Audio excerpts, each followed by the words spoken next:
आज हम criminal justice system या आपराधिक न्याय व्यवस्था में प्रोसिक्यूशन को समझेंगे। प्रोसिक्यूशन क्या होता है? अभियोजन। तो अभियोजन दो पक्षों से मिलकर बनता है, दो संस्थाओं से मिलकर बनता है, पुलिस संस्था या पुलिस व्यवस्था और न्यायालय। यह प्रोसिक्यूशन होता है। प्रोसिक्यूशन लोगों को फ्री में दिया जाता है, बिल्कुल फ्री, कोई कॉस्ट नहीं, किसी व्यक्ति से कोई पैसा नहीं लेना है। अब हमें पता है अपराध होते, अपराध अपराध नाम सुना होगा, अपराध। अब अपराध क्या होता है? क्राइम क्या है? समाज में या राज्य के द्वारा बनाए गए कानूनों का उल्लंघन करना अपराध है। राज्य के द्वारा जो कानून बनाए गए हैं उनका वायलेशन करना अपराध होता है ना? अपराध उसे ही कहते हैं हम लोग।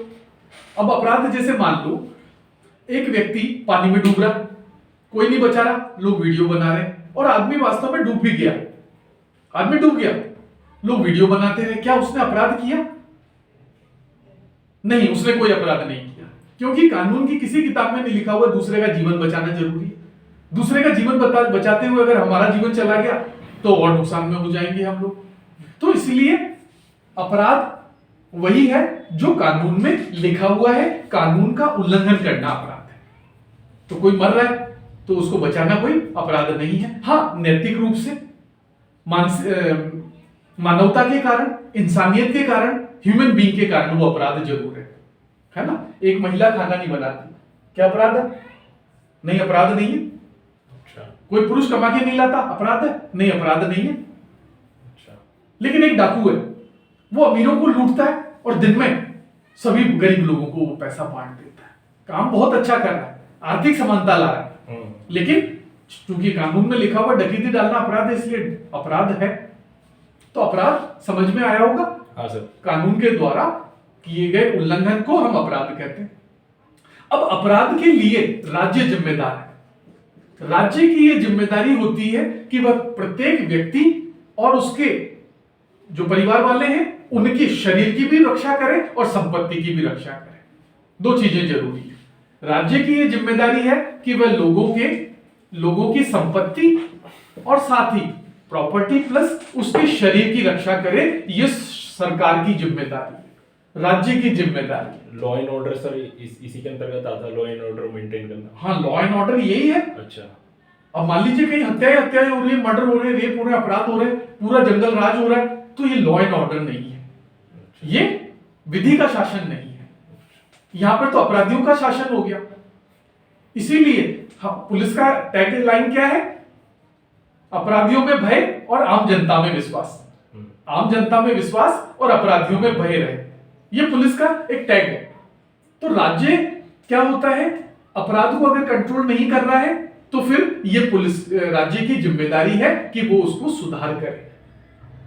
और अगर लॉ एंड ऑर्डर अच्छा नहीं है तो हमारी तो केंद्र सरकार क्या कर सकती है? राज्य आपातकाल लागू कर सकती है, क्योंकि हर महीने राष्ट्रपति को एक रिपोर्ट जाती है राज्यपाल की ओर से कि इस राज्य की सरकार संविधान के प्रावधानों के अनुसार चल रही है, ऐसा लिख के भेजते हैं। तो यहां पर देखें, अपराध हुआ। अब मान लीजिए किसी के घर में 10 लाख की चोरी होगी, 5 लाख की चोरी होगी, 2 करोड़ की बैंक लूट हो गई। अब इस मामले पर सरकार जिम्मेदार है।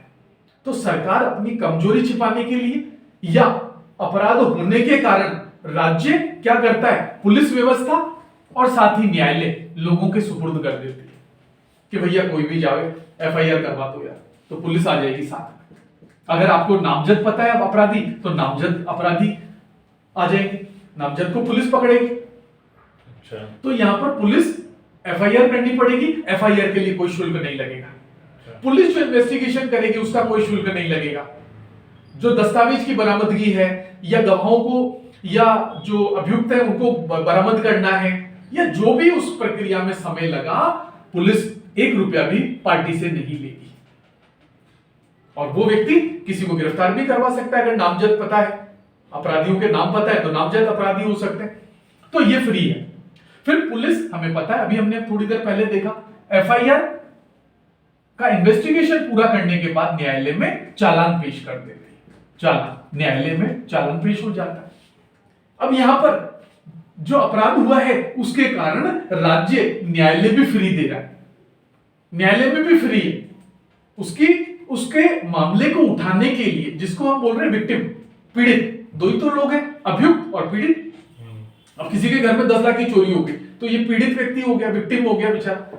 तो ऐसी स्थिति में पुलिस को भी बिल्कुल फ्री कर दिया और अब न्यायालय भी फ्री है। उसको कोई एडवोकेट नहीं करना है, बल्कि उसका पब्लिक प्रोसिक्यूटर होगा, जो सरकारी वकील होगा, उसके मामले को न्यायालय में रखेगा। तो न्यायालय में रख देंगे तो न्यायालय भी बिल्कुल फ्री। तो इसलिए जितने भी अपराध होते हैं वो राज्य के विरुद्ध होते हैं। इसीलिए अपराधों में नाम हम क्या लिख देते हैं, जमील बनाम, जमीलुद्दीन बनाम राज्य, मुन्ना बनाम राज्य, ऐसे ही तो नाम होते हैं अभियुक्तों के। तो इसलिए उसमें एक पार्टी राज्य बन जाती है। अच्छा, राज्य के विरुद्ध होता है। अभियुक्त बनाम राज्य, अभियुक्त ने अपराध किया, पीड़ित व्यक्ति के विरुद्ध अपराध नहीं किया, किसके विरुद्ध अपराध किया, राज्य के विरुद्ध अपराध किया। तो राज्य ही जिम्मेदार है, इसीलिए उसको पार्टी बनाते हैं। यहां पर पीड़ित व्यक्ति कहीं पर भी बीच में नहीं आता है। पीड़ित तो पीड़ित है, विक्टिम है, पीड़ित व्यक्ति है वो तो विक्टिम है। तो इसी तरह से राज्य बीच में आता है। ये वादी प्रतिवादी नहीं है, वैसे तो पीड़ित व्यक्ति होना चाहिए वादी और प्रतिवादी होना चाहिए दूसरा अभियुक्त, पर चूंकि अपराध किसके प्रति हो रहे हैं, राज्य के विरुद्ध हो रहे हैं, राज्य कंट्रोल ही नहीं कर पा रहा, कहीं बैंक में लूट हो जाए, कोई और अपराध हो जाए, तो ऐसी स्थिति में क्या होगा कि ये राज्य अपने काम से बच नहीं सकता है। तो राज्य वहां पर ध्यान दे और इस तरह के अपराध न हो। अपराध नहीं होंगे तो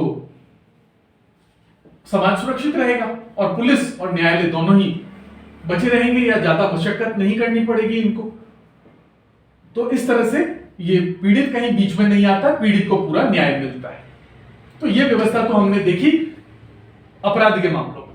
क्राइम के मामलों में, क्राइम में ऐसा ही होता है। अब आपको सिविल मामले तो पता ही होंगे।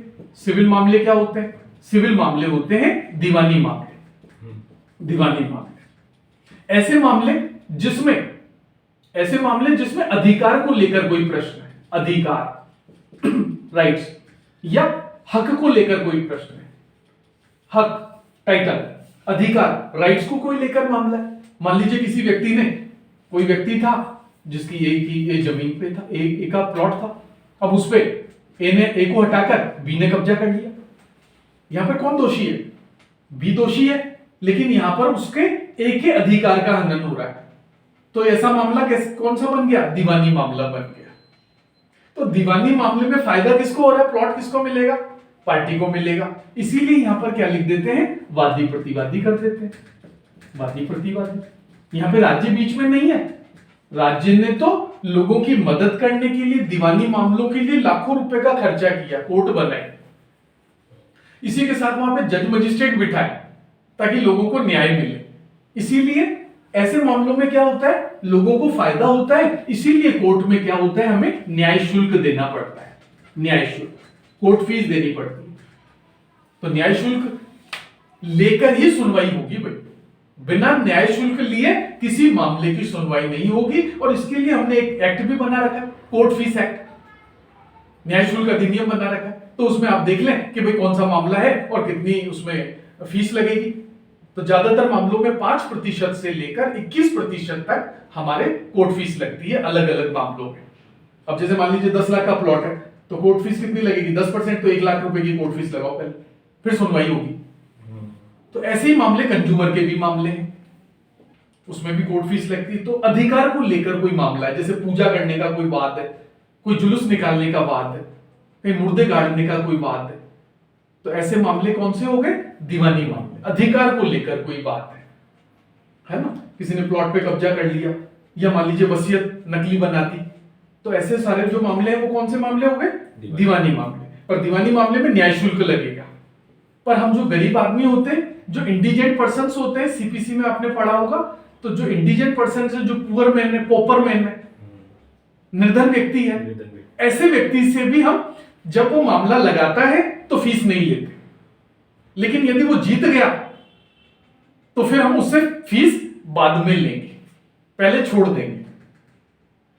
तो निर्धन व्यक्ति कौन है? जिसके पास नगद 2000 रुपए भी नहीं है। पहले 1000 रुपए था, आप संशोधन करके 2000 रुपए कर दिया, तो 2000 रुपए भी नहीं है, वो निर्धन व्यक्ति है, पॉपरमैन है। इसके ऊपर एक इंपॉर्टेंट क्वेश्चन आता है। तो ये बात आपको समझ में आई? ये प्रोसिक्यूशन हो गया।